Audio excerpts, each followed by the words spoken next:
Bismillahirrahmanirrahim. Welcome to FSC 12th Chemistry with MPhil scholar Abdul Basir from Government College University, Lahore. Dear students, last lecture में हमने chapter number 7 complete किया था organic chemistry का, और आज हमने उसका इससे पहले वाले लेक्चर में टेस्ट भी 30 MCQs पे मुश्तमिल टेस्ट भी आपसे कंडक्ट किया। अब हमारा जो नेक्स्ट टॉपिक है या जो नेक्स्ट आज के लिए हमने करना है वो है lecture number 6 chapter number 8 introduction to aliphatic hydrocarbons. Dear students, aliphatic hydrocarbons क्या होते हैं इसको आज हमने डिस्कस करना है। और आज हमने जो चीज़ पढ़नी है वो हमने इंट्रोडक्शन टू एलिफैटिक हाइड्रोकार्बन्स और नॉमेनक्लेचर को डिस्कस करना है। Trivial names, IUPAC names, names of alkyl groups and nomenclature of alkanes. बच्चे, ये बहुत अहम टॉपिक है आज का। इस टॉपिक को किसी सूरत भी मिस ना करना, नहीं तो आपके अगले जो 6 चैप्टर्स हैं उसमें सारों में कंफ्यूजन हो जाएंगी। क्यों? क्योंकि सारों के अंदर नॉमेनक्लेचर्स हैं 13 चैप्टर तक, कार्बोक्सिलिक एसिड तक। सो नॉमेनक्लेचर का जो बेसिक रूल्स होगा वो आज हम डिस्कस करेंगे, फिर हर एक ग्रुप के लिहाज से जब हम नेक्स्ट पढ़ेंगे तो उसको देखेंगे।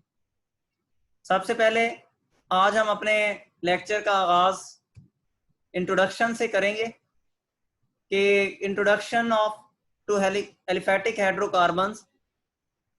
एलिफैटिक हाइड्रोकार्बन्स होते कौन से हैं? पिछले चैप्टर नंबर 7 के अंदर जब हम पढ़ रहे थे क्लासिफिकेशन ऑफ ऑर्गेनिक कंपाउंड्स, तो वहां पे हमने ऑर्गेनिक कंपाउंड्स को डिफरेंट तरह से क्लासिफाई किया था। हमने ओपन चेन और क्लोज चेन की बात की थी, फिर हमने होमोसाइक्लिक और हेटेरोसाइक्लिक कंपाउंड्स की बात की थी। तो जो बच्चे ओपन चेन कंपाउंड होते हैं, एसाइक्लिक कंपाउंड जिनको हम बोलते हैं, तो वो हमारे पास, उनको हम एलिफैटिक हाइड्रोकार्बन्स भी कह सकते हैं। यानी जो हाइड्रोकार्बन्स होते हैं वो कौन से कंपाउंड्स होते हैं? कार्बन एंड हाइड्रोजन के।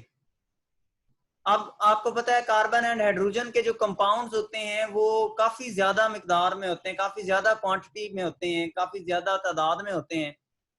वजह क्या होती है? कार्बन कैटिनेशन शो करता है, कार्बन की सेल्फ लिंकिंग प्रॉपर्टी है जिसकी वजह से वो एक काफी ज्यादा कंपाउंड्स बना देता है, एक लंबी चेन्स बन जाती हैं।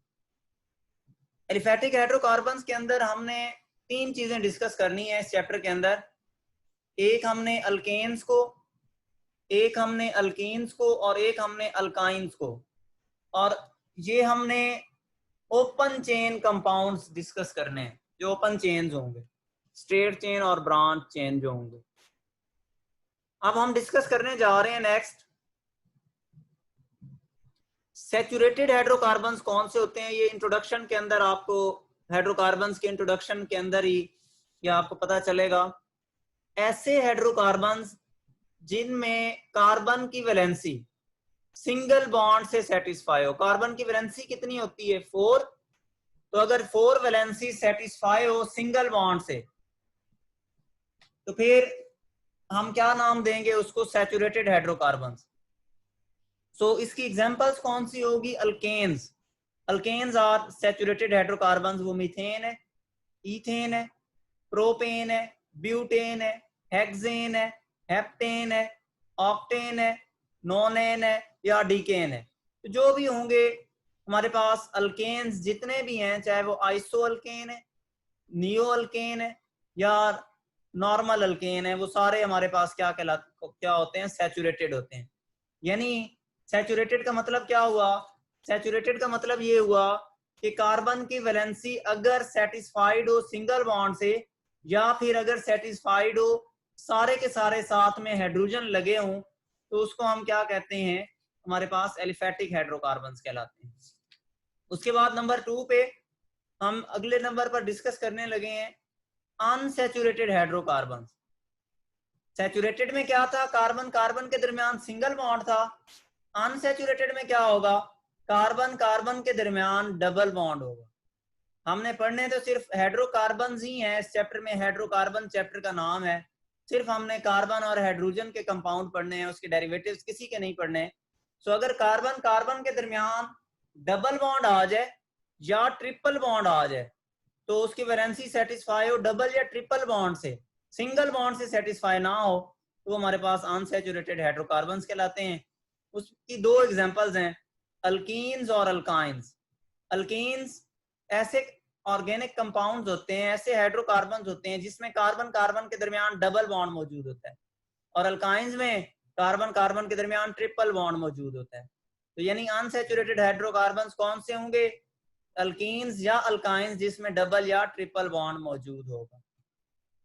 उसके बाद नेक्स्ट है, ये तो था हमारा इंट्रोडक्शन। इसमें क्लासिफिकेशन आपकी बुक में मेंशन है, क्लासिफिकेशन हमने पिछले चैप्टर में डिटेल हमने डिस्कस कर ली थी, सो यहाँ उसकी इतनी ज्यादा जरूरत नहीं है। तो यहाँ पे नॉमेनक्लेचर की बात है, जो हमारा दूसरा टॉपिक है इंट्रोडक्शन के बाद। कॉमन नेम्स क्या होते हैं और आयोपिक नेम्स क्या हैं, ये आज हम डिस्कस करेंगे। कॉमन नेम्स की हम जरा पहले बात करते हैं। Common names are based upon history, method of preparation, name of person, place और थिंग। यानी ऐसे नाम जो हिस्ट्री के ऊपर, किसी ऑर्गेनिक कंपाउंड की हिस्ट्री पे, मेथड ऑफ प्रिपरेशन के तौर पर यानी किस तरह उसको हम प्रिपेयर कर सकते हैं, या किस शख्स ने उस कंपाउंड को इजाद किया, या वो किस जगह पे कंपाउंड पाया जाता है, या किस चीज में मौजूद होता है। तो यानी हम सिंपली बात कर लेते हैं उसकी तारीख के हवाले से, मेथड ऑफ प्रिपरेशन के हवाले से। फॉर एग्जांपल मार्श गैस, जिसको उर्फ आम में मीथेन का नाम दिया जाता है, मीथेन मार्शी प्लेसेस पे पाई जाती है, तो इस वजह से हम इसको क्या नाम देते हैं, मार्श गैस। यानी जो हमारे पास सीवरेज अगर गटर वगैरह बंद हैं तो मीथेन वगैरह वहां पे मौजूद होती है, तो इस हवाले से वो मार्शी प्लेसेस हैं, वहां पे ये पाई जाती है, तो इसको हम क्या नाम देंगे, मार्श गैस। उसके बाद है बारबिट्यूरिक एसिड, बारबरा के नाम के ऊपर। उसके बाद एसिटिक एसिड, लैटिन वर्ड एसिटम से निकला हुआ है जिसका मतलब सिरका का होता है, तो एसिटिक एसिड सिरका में पाया जाता है। यानी जिस जगह पे किसी शख्स के नाम पे या फिर जिस चीज में पाई जाती है ऑर्गेनिक कंपाउंड्स पाए जाते हैं, उसकी बेस के ऊपर अगर हम नाम दें तो वो कॉमन नेम्स कहलाते हैं। उनका दूसरा नाम ट्रिवियल नेम्स होते हैं। उर्फ आम में कॉमन नेम और उर्फ खास में ट्रिवियल नेम उसको कहते हैं।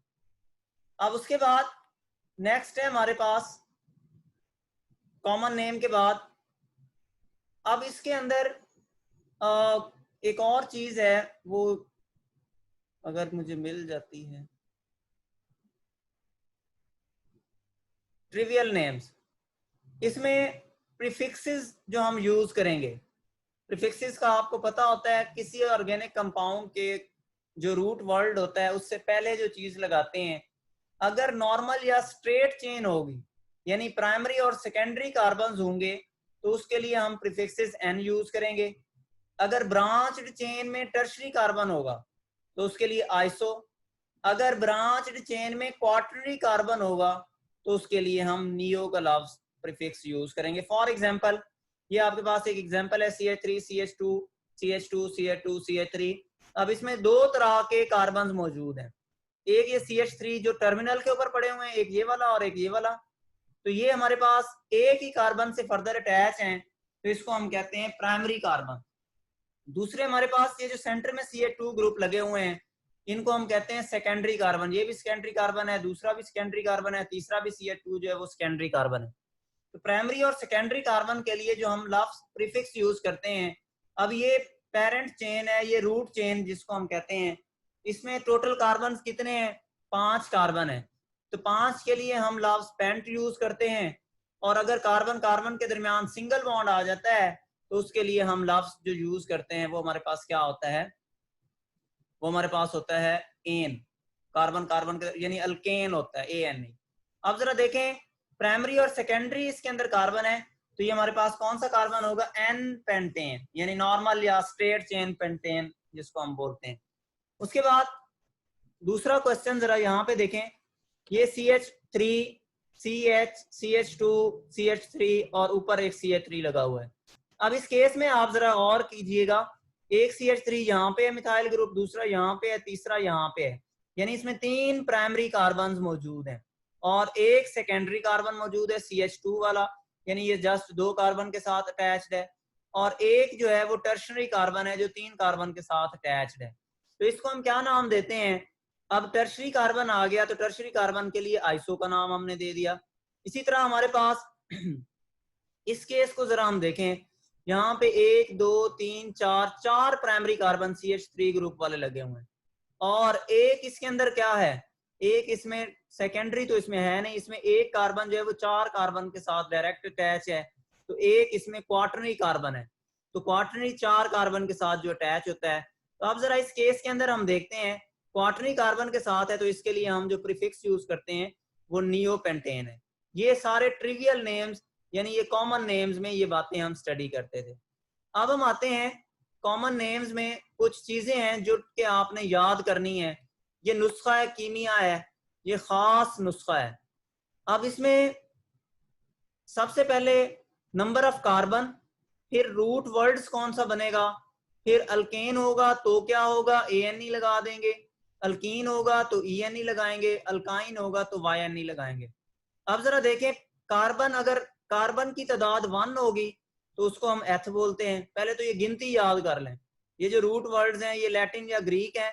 अब ये गिनती जरा याद करें, गिनती कैसे, meth eth prop but pent hex hept oct non dec, तो ये आपने गिनती याद करनी है। अगर कार्बन 1 होगा तो मैथ, कार्बन 2 होगा तो एथ, कार्बन 3 होगा तो प्रॉप, 4 होगा तो ब्यूट, 5 होगा तो पेंट, हेक्स होंगे 6 होंगे तो हेक्स, 7 होंगे तो हेप्ट, 8 होंगे तो ऑक्ट, 9 होंगे तो नॉन, और 10 होंगे तो डेक। अब अगर हमारे पास कार्बन कार्बन के दरमियान सिंगल बॉन्ड होगा तो मीथेन ANE आखिर में लगा देंगे, यानी इस रूट वर्ड के साथ ANE। अगर डबल बॉन्ड होगा तो ENE, यहाँ पे मीथेन के केस में क्योंकि कार्बन एक है दूसरा कार्बन है ही नहीं तो इसका डबल बॉन्ड बन नहीं सकता, तो इस हवाले से ये जगह जो है ये खाली छोड़ी गई है। अगली जगह भी अल्काइन में भी उसके लिए भी मिनिमम 2 कार्बन चाहिए इन दोनों के लिए, तो ये जगह जो है खाली छोड़ी गई है। यानी जो अल्कीन और अल्काइंस हैं वो कार्बन नंबर 1 से स्टार्ट नहीं होते, जब कार्बन नंबर 2 से स्टार्ट होंगे। कार्बन 2 एथ, एथ में हमारे पास क्या चीज है, इथेन, इथीन, इथाइन। प्रॉप में कार्बन 1 सिंगल बॉन्ड होगा तो कार्बन 3 है उनके दरमियान सिंगल बॉन्ड होगा तो प्रोपेन, डबल होगा तो प्रोपीन, ट्रिपल होगा तो प्रोपाइन। यानी एन, ANE, ENE और YNE हमने लगाते जाना है तो नाम इनके बनते जाएंगे। ये चीजें आपको आनी चाहिए। ये गिनती है, meth eth prop but pent hex hept oct non dec, तो ये आपको अगर गिनती आती है तो ये सारों के आप इस तरह कर सकते हैं। उसके बाद जो नेक्स्ट है हमारे पास, ये हमने पढ़ ली है स्लाइड। उसके बाद है नोमेनक्लेचर, आयोपिक नोमेनक्लेचर जो है, international union of pure and applied chemistry. सबसे पहले इसकी हिस्ट्री, हिस्ट्री में क्या होगा, सबसे पहले 1889 में ICC इंटरनेशनल केमिकल कांग्रेस ने सिस्टमैटिक सॉल्यूशन दिया था ऑर्गेनिक कंपाउंड्स के लिए कि उनके नाम उन्होंने एक तरतीब वार बता दिए कि ये कंपाउंड्स होंगे तो वो इस तरतीब से पड़े होंगे जैसे पीरियोडिक टेबल में हमारे पास होते हैं। इनिशियल डेज के अंदर उन कंपाउंड्स का नाम दिया था। सबसे पहले किसने, कब, 1889 में इंटरनेशनल केमिकल कांग्रेस ने, ICC ने systematical solution for organic compounds के लिए उन्होंने पेश किया था। 1992 में 1992 में जब इमरान खान ने वर्ल्ड कप जिताया था, इसने क्या, incomplete report accepted in Geneva, Geneva के अंदर शहर का नाम है, इनकम्प्लीट ऑर्गेनिक केमिस्ट्री की जो कंपाउंड्स थे उनकी रिपोर्ट एक्सेप्ट की गई, लेकिन वो रिपोर्ट जो थी वो कंप्लीट नहीं थी।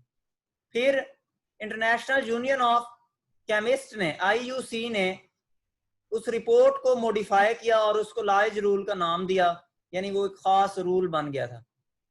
उसके बाद जब पाकिस्तान आज़ाद हुआ 1947 में, रिपोर्ट को मजीद मॉडिफाई किया गया था और उसको मॉडिफाई किया international union of pure and applied chemistry ने, आयोपेक जिसको हम बोलते हैं। तो आयोपेक ने इसको मजीद मॉडिफाई किया। तो मॉडिफाई करने के बाद रिपोर्ट इन्होंने पेश की, उसको एक्सेप्ट किया गया। और आजकल जो मोस्ट रिसेंट रिपोर्ट है जिसके मुताबिक आज हम क्लासिफिकेशन कर रहे हैं वो 1979 की है।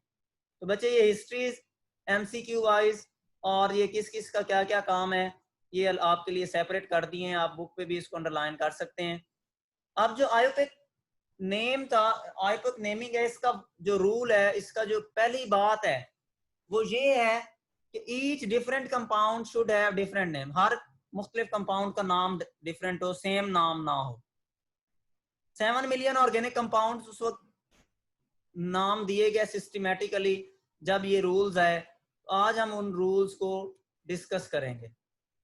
सबसे पहले हम थोड़ा सा अपनी जो रूल्स अल्केन्स को स्टडी करने से पहले हम अल्काइल ग्रुप्स के मुतालिक वाकफियत रख लें।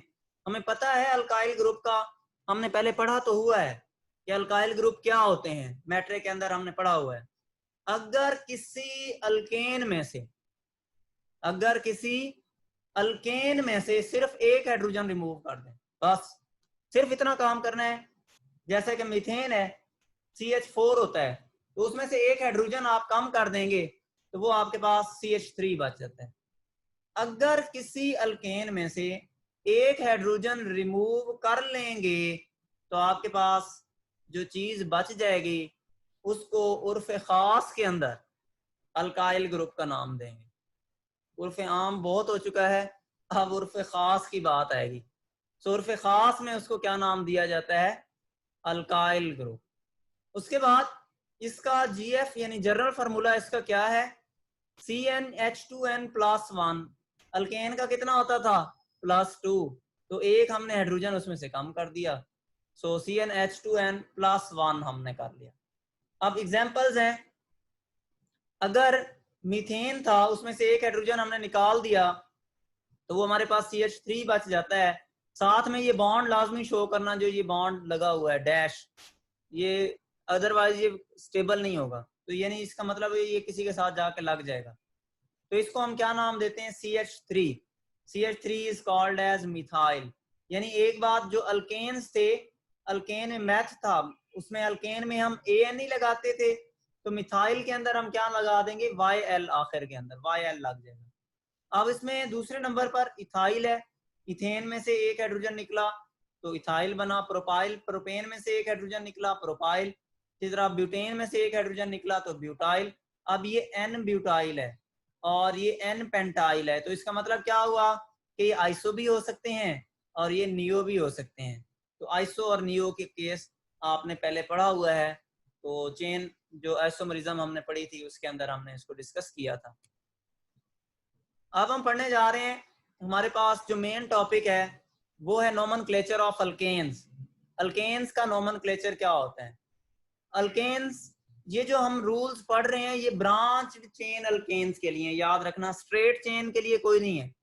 स्ट्रेट चेन का वही नॉर्मल आ जाएगा, नॉर्मल पेंटेन, N पेंटेन, वही चीज है। ब्रांच्ड चेन में फर्क आ जाएगा। अब ब्रांच्ड चेन में अब हमने क्या काम करना है, सबसे पहला काम, हमें कोई चेन दी गई है तो selection of the parent chain.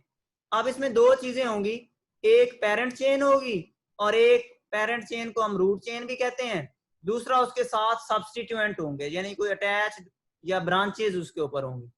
सबसे पहले हमने क्या काम करना है, जो लॉन्गेस्ट चेन होगी उसको हमने सिलेक्ट करना है। फॉर एग्जांपल ये हमारे पास है 1 CH3 CH2 CH2 CH2 CH और CH3, इधर ऊपर साथ में CH3 लगा हुआ है। अब हम चेन सिलेक्ट करने लगे हैं, कैसे करेंगे, हम 1 2 3 4 5 6 इस तरह कर सकते हैं, या फिर हम यहां से स्टार्ट कर लेते हैं 1 2 3 4 5 6, इसको एज ए सब्स्टिट्यूएंट के तौर पर ले लेते हैं। तो अब हमारे पास दो तरह से हमने नंबरिंग की, तो दोनों तरह से नंबरिंग में क्या चीज आ रही है, कार्बन की जो चेन है वो 6 कार्बन पे मुश्तमिल है। ये जब मैं चेन आइसोमरिज्म आपको पढ़ा रहा था तो वहां पे भी इसको हमने डिस्कस किया था कि स्ट्रेट चेन कौन सी होती है जिसमें 2 कार्बन लगे, 2 कार्बन के साथ ये भी स्ट्रेट चेन बन सकती है। और अच्छा एक और चेन बन सकती है पॉसिबल, 1 2 और 3 कार्बन पे मुश्तमिल चेन बन सकती है। तो इसमें जो लॉन्गेस्ट चेन है वो कौन सी है, वो ये वाली चेन है जो रेड कलर से आपको शो करके मैंने दे दी है। कैसे, इसमें कितने कार्बन हैं, इसमें टोटल 6 कार्बन है। इसमें कितने कार्बन हैं, इसमें 3 कार्बन है। तो हम जो लॉन्गेस्ट चेन है, पॉसिबल चेन है, उसको हमने क्या कर लिया, सिलेक्ट कर लिया। उसके बाद दूसरे नंबर पर जो दूसरा रूल है, अब हमने इसको सिलेक्ट तो कर लिया था, ये जो चेन थी कार्बन 6 वाली, तो इसको ये 7 वाली, इसको हमने सिलेक्ट तो कर लिया है। अब हमने इसकी नंबरिंग कहां से करनी है, नंबरिंग हमने बच्चे वहां से, अब ये देख रहे हो ये जो CH3 है ये सब्स्टिट्यूएंट है जो साइड पे चीजें लगी हुई हैं, और जो ये पेरेंट चेन है, ये जो सर्कल के अंदर, ये जो फ्रेम के अंदर आपको नजर आ रही है, ये आपके पास पेरेंट चेन है। अब आप नंबरिंग कहां से करें, नंबरिंग दो तरह से, यानी सिलेक्ट इसको कर लिया इस चेन को, सिलेक्शन के बाद नंबरिंग करनी है। तो नंबरिंग आपने कहां से करनी है, आपने ये देखना है जहां पे सब्स्टिट्यूएंट करीब पड़ता है, यानी नंबरिंग हम वहां से करेंगे जहां से सब्स्टिट्यूएंट करीब पड़ेगा। कैसे, एक देखें यहाँ पे कार्बन नंबर 1 है, कार्बन नंबर 2 है, कार्बन नंबर 3 है, यानी कार्बन नंबर 3 के ऊपर CH3 मिथाइल ग्रुप लगा हुआ है, सब्स्टिट्यूएंट लगा हुआ है। अब दूसरे नंबर पर हमारे पास क्या है, इधर से अगर हम देखते हैं, ये कार्बन नंबर 1 है, कार्बन नंबर 2 है, कार्बन नंबर 3 है, कार्बन नंबर 4 है और कार्बन नंबर 7 है। कार्बन नंबर 7 के ऊपर कौन सा ग्रुप लगा हुआ है, मिथाइल, सॉरी कार्बन नंबर 4, दोबारा से गिनते हैं, 1 carbon number 1, carbon number 2 3 4 and 5 के ऊपर, कार्बन नंबर 5 के ऊपर कौन सा ग्रुप लगा हुआ है, मिथाइल ग्रुप सब्स्टिट्यूएंट लगा हुआ है। तो यानी इधर से अगर हम जाते हैं तो कार्बन नंबर 3 पे, अगर लेफ्ट टू राइट अगर हम गिनती करें तो कार्बन नंबर 5 पे, तो हमने किस चीज को सिलेक्ट करना है, जहां पे सब्स्टिट्यूएंट करीब होगा। तो सब्स्टिट्यूएंट किधर से करीब है, इधर 1 2 3, तो इस हवाले से मैंने इसको नंबरिंग दे दी 1 2 3। तो जो दूसरा रूल होता है वो है हमारे पास नंबरिंग का, कि हमने इसी तरह नीचे वाले की भी नंबरिंग अगर हम करते हैं तो नीचे वाले केस के अंदर भी नंबरिंग में क्या चीज आएगी, यहाँ पे जरा देखें, यहाँ पे भी, यहाँ जस्ट ग्रुप चेंज हुआ है, कौन सा ग्रुप है, इथाइल ग्रुप लगा हुआ है, तो ये भी नंबरिंग और चेन सेम आ जाएगी। अब यहाँ पे इथाइल ग्रुप है तो इसकी नंबरिंग का यहाँ से हमने स्टार्ट कर ली। उसके बाद वेरी नेक्स्ट तीसरा जो हमारे पास है, तीसरा रूल, पोजीशन ऑफ सब्स्टिट्यूएंट। अब सब्स्टिट्यूएंट किस पोजीशन पे पड़ा हुआ है, उस पोजीशन को हमने पहले लिखना है, यानी जो सब्स्टिट्यूएंट होगा उसका नाम हम पहले देंगे और जो ये पेरेंट चेन है इसका नाम हम बाद में देंगे। पहले नंबर पे क्या करना था, सिलेक्शन ऑफ लॉन्गेस्ट चेन, ये लॉन्गेस्ट चेन रेड वाली सिलेक्ट है। नंबरिंग भी मैंने 1 2 3 कर दी है, इधर से नंबरिंग करें तो कार्बन 5 पे आता है, तो नंबरिंग का भी इशू खत्म हो गया। तीसरा इशू आ गया नेमिंग। अब हमने नाम देना है, तो नाम पहले किसका रखें, पहले हम नाम रखें सब्स्टिट्यूएंट का या पेरेंट चेन का। बच्चों आपका अक्सर का नाम, जैसा कि किसी का नाम अगर है अक्सा अब्बास, तो अक्सा अब्बास का मतलब क्या है, अक्सा उस बच्चे का नाम है, अब्बास उसके वाले साहब हैं। इसी तरह यानी जो औलाद होती है उसका नाम पहले और पेरेंट्स का नाम बाद में। तो यहाँ पे भी हमने जो सब्स्टिट्यूएंट्स होंगे उनका नाम पहले लिखेंगे और जो पेरेंट चेन होगी उसका नाम बाद में लिखेंगे। अब सब्स्टिट्यूएंट किस नंबर पे है, यानी औलाद का कौन सा नंबर है, पहला नंबर है, दूसरा है, तीसरा है, चौथा है, तो यहाँ पे किस नंबर पे पड़ा हुआ है, नंबर 3 के ऊपर। तो 3 और मिथाइल को, 3 कौन सा ग्रुप है, मिथाइल है, सब्स्टिट्यूएंट है। इसके दरमियान में आपको हाइफन नजर आएगा, इसको डैश बोलना यहाँ पे गुनाह है, इसको हाइफन बोलना है, ठीक है। सो हाइफन जो है इसको जुदा किससे करते हैं, नंबर को हमेशा हाइफन से जुदा किया जाता है। सो हमने हाइफन से जुदा कर लिया। कार्बन नंबर 3 यानी पोजीशन इसकी कौन सी है, 3 पे, 3 पे कौन सा ग्रुप लगा हुआ है, अल्काइल ग्रुप, मिथाइल ग्रुप लगा हुआ है, तो हेप्टेन। इसी तरह नीचे वाले केस के अंदर यहाँ पे देखें कार्बन नंबर 3 के ऊपर ये कौन सा है, इथाइल ग्रुप है, इथेन में से एक हाइड्रोजन निकला हुआ है, तो वही चीज 3 इथाइल हेप्टेन, टोटल कार्बन 7 है, पेरेंट चेन 7 है, इसको हमने हेप्टेन का नाम दिया। उसके बाद रूल नंबर 4, चौथा कानून, alphabetical order for more than one different substituent on different carbon. अब डिफरेंट सब्स्टिट्यूएंट पड़े हुए हैं, कार्बन भी मुख्तलिफ हैं। यहाँ पे जरा देखें, ये सबसे पहला क्या काम करना है, selection of the longest chain. अब दो तरह से लॉन्गेस्ट चेन सिलेक्ट हो सकती है, इसमें जरा गौर करना। एक 1 2 3 4 5 6 ये वाली, दूसरा 1 2 3 4 5, तीसरा 1 2 3 4 5 6, फिर 1 2 3 4 5 6। इसी तरह इसमें से देखें 1 2 3, तो यानी इसके एक से कई पॉसिबल चेन्स इसकी ज्यादा हैं। तो हमने कौन सी चेन सिलेक्ट करनी है, हमने वो वाली चेन सिलेक्ट करनी है जिस चेन में सबसे ज्यादा कार्बन हैं। अब चेन, ये वाली चेन जो रेड वाली है, दूसरी ये वाली 1 2 3 4 5 और 6, ये वाली चेन भी एक है। फिर 1 2 3 सॉरी 1 2 3 4 5 एंड 6, ये वाली चेन भी एक ही है। तो जिधर से भी हम देखते हैं सेम चेन्स हैं, सेम चेन्स पे अगर सेम पोजीशन पे सब्स्टिट्यूएंट लगे हुए हैं तो हम इसको सिलेक्ट कर लेंगे जो हमारे पास चेन है। अगर पोजीशन में फर्क आ रहा है तो फिर हम आगे रूल्स हैं उनको हम डिस्कस करेंगे। सिलेक्शन द लॉन्गेस्ट चेन हमने कर ली, फिर हमने सब्स्टिट्यूएंट देखे, इधर कार्बन नंबर 2 के ऊपर और इधर कार्बन नंबर 4 के ऊपर। अगर इधर से नंबरिंग करते हैं तो यहाँ पे कार्बन नंबर 3 के ऊपर सब्स्टिट्यूएंट आता है, तो हम किसको देखेंगे, जहां पे सब्स्टिट्यूएंट करीब पड़ा हुआ है कार्बन नंबर 2 के ऊपर, तो नंबरिंग हमने यहाँ से स्टार्ट कर ली। अब नंबरिंग स्टार्ट कर ली, आगे दो सब्स्टिट्यूएंट हैं, डिफरेंट सब्स्टिट्यूएंट हैं, तो हम कौन सा ऑर्डर देखेंगे, पहले किसको लिखें, तो अल्फाबेटिकल ऑर्डर देखना है। इथाइल में ई पहले आता है, तो 4 इथाइल 2 मिथाइल हेक्सेन। अब ये जो आगे लिखा हुआ है इसके दोनों तरफ हाइफन है, यानी अब हमने नाम से अगर जुदा करना है तो हमने क्या करना है, हाइफन्स लगाने हैं पोजीशन को जुदा करने के लिए।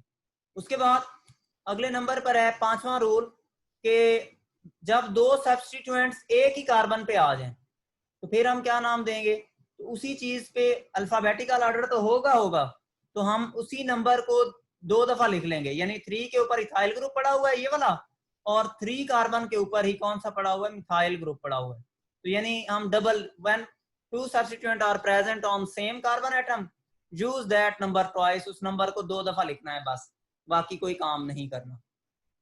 उसके बाद नेक्स्ट है जी आपके पास रूल नंबर 6, ये थोड़ा सा समझने वाला है कि जब एक जैसे ग्रुप्स आ जाएं। अब जरा देखें, यहाँ पे CH3 एक ही ग्रुप है, यहाँ पे एक ही ग्रुप है, ये सेम कार्बन पे भी आ सकते हैं, डिफरेंट पे भी आ सकते हैं। तो इस केस के अंदर सबसे पहला काम तो सिलेक्ट द लॉन्गेस्ट चेन, फिर हमने नंबरिंग दी जैसे पहले रूल्स पढ़े हैं वो सारे रूल्स अप्लाई करेंगे। अब इस तरह के केस के अंदर हम क्या नाम देंगे, हमने पहले पीछे पढ़ा था कि पिछली स्लाइड के अंदर दो दफा नंबर दे देंगे, वो दो दफा नंबर भी दे दिए 3 3। अब दो दफा आया हुआ है एक ही ग्रुप, इसको मिथाइल मिथाइल नहीं लिखेंगे, यानी 3 मिथाइल तो नहीं लिख सकते, तो क्या लिखेंगे, तो हम यूज करते हैं प्रीफिक्सेस डाई ट्राई टेट्रा पेंटा हेक्सा एक्सेट्रा। तो इनको जो सेपरेट किया जाता है वो कॉमा से सेपरेट किया जाता है। तो 3,3 hyphen di methyl hexane, total 6 carbon है, डाई मिथाइल एक ही कार्बन के ऊपर पड़े हुए हैं और है मिथाइल ग्रुप सेम है। इसी तरह इस केस के अंदर देखें, carbon number select the longest chain हमने सिलेक्ट कर ली, फिर क्लोजेस्ट वाला हमने नंबरिंग दे दी। अब हम नंबरिंग के बाद यहाँ पे कार्बन नंबर 2 के ऊपर, कार्बन नंबर 3 के ऊपर और कार्बन नंबर 4 के ऊपर ब्रांचेस हैं। कार्बन नंबर 2 के ऊपर एक मिथाइल ग्रुप है, कार्बन नंबर 3 के ऊपर 2 मिथाइल ग्रुप है, कार्बन नंबर 4 के ऊपर एक मिथाइल ग्रुप है। तो हम इसको क्या नाम देंगे, 2 3 3 5, यानी कार्बन नंबर 2 के ऊपर 3 3 दो दफा हमने लिख लिया, और कार्बन नंबर 5 के ऊपर क्या है, टेट्रा मिथाइल हेक्सेन। तो टेट्रा मिथाइल हेक्सेन इसका नाम आखिरी आ गया। और आखिरी जो कायदा कानून है जो हमने पढ़ना है, अगर हमारे पास डिफरेंट चेन्स हैं उनकी लेंथ सेम आ रही है, जैसे इस चेन को जो रेड कलर में मैंने दी है ये भी सेम आ रही है, और इसको ये वाला अगर करें यहां से लेकर ये वाली चेन, तो ये इसमें भी 7 कार्बन आ रहे हैं, तो दोनों में सेम कार्बन की चेन आ रही है। लेकिन फर्क इसमें क्या आ रहा है, अगर हम ये वाली चेन सिलेक्ट करते हैं रेड कलर वाली, तो इसमें ब्रांचेस ज्यादा हैं, यानी 1 2 3 4 4 ब्रांचेस हैं। अगर हम ये वाली सिलेक्ट करते हैं ये वाली, तो इसके अंदर हमारे पास एक ब्रांच ये हो जाती है, ये पूरी की पूरी एक ब्रांच आ जाएगी, और एक ब्रांच ये मिथाइल की आ जाएगी, तो इसमें 2 ब्रांचेस हैं। तो यानी इसका मतलब क्या हुआ कि ब्रांचेस जिसके अंदर ज्यादा होंगी तो उस चेन को हम सिलेक्ट करेंगे, तो पेरेंट चेन वो होगी। यानी जितने ज्यादा बच्चे होंगे वो वाला हमने सिलेक्ट कर लेना है। When two chains of equal length compete for selection as a parent chain के तौर पर compete कर रही हैं, choose the chain with greater number of substituent, जो greater number जिसके होंगे वो आपने उसको select कर लेना है।